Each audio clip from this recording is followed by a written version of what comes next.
The wasteland is a meat grinder. Make a man walk it alone for 200 years and he becomes a monster to survive. But what happens when that monster's humanity starts to resurface? Get your leather dusters on and your hand cannons ready. This is Fallout.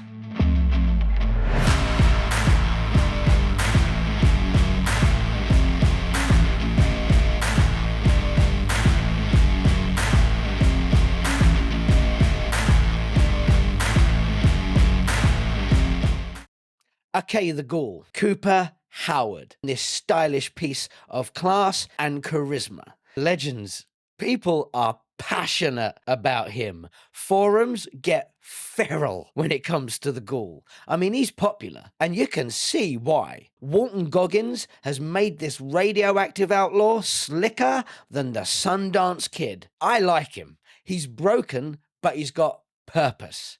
He's been worn down by time and ground down by the wasteland. His morality has almost completely eroded, but he never forgets what he's moving toward or who, his wife and child. I've kept myself alive for one reason: to find my family. That's the one thing anchoring him to humanity. You take that away, and there's nothing left but the Ghoul.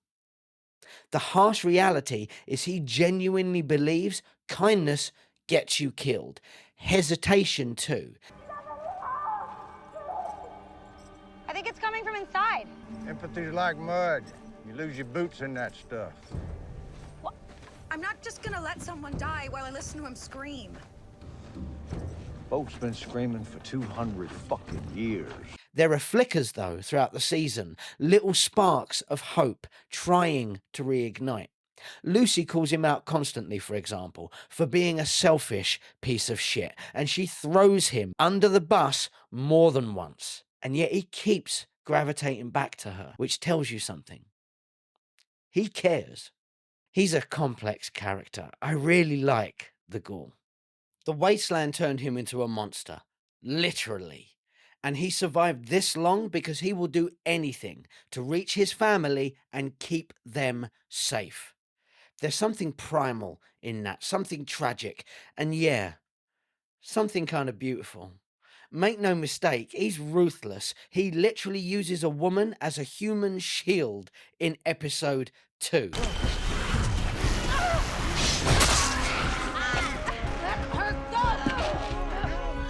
That's dark, but to him, that's just Tuesday. What gives him a heart isn't what he does, it's why he does it.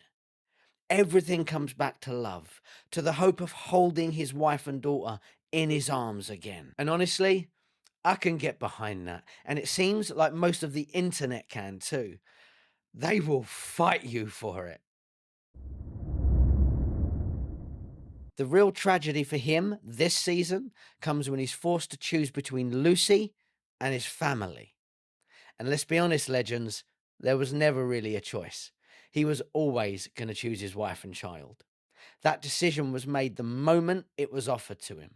But you can see the pain it causes him. His affection for Lucy grows across the 2 seasons, and betraying her hurts him, which made that moment land for me. It made me believe there's still something good in there. The Ghoul story is about humanity resurfacing. But here's where things get spicy. A big chunk of the audience absolutely noped out at that point. We were actually beginning to get along. Yeah. They did not like that he betrayed Lucy, and I get that. I just see it differently. Before the season ends, the show finds a way to put Lucy back in his path one last time. At a point when Lucy really needs rescuing, he shows up and shoots Hank in the arse, which is just rude.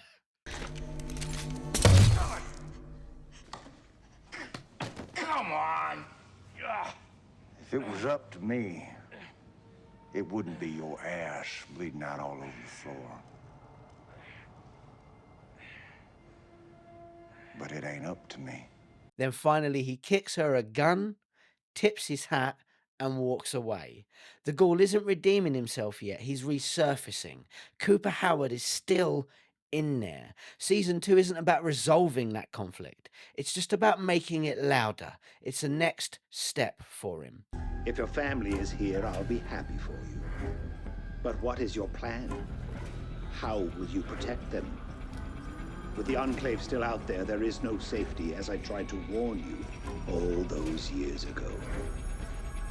The Ghoul's arc in Season 2 moved a little closer towards finding his humanity again. It was baby steps. He has a long way to go, and that's exactly how it should be. It would diminish his established personality if he suddenly started believing in sunshine and rainbows just because Lucy does. Although I have to say, I think she rattled him when she said this. Look, your family may very well still be out there.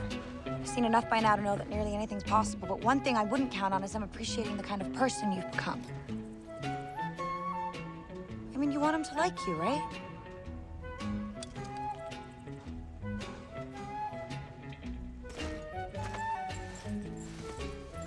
That must have hit him like a truck. He's going to want his daughter to look at him with adoration when he finds her, not disgust.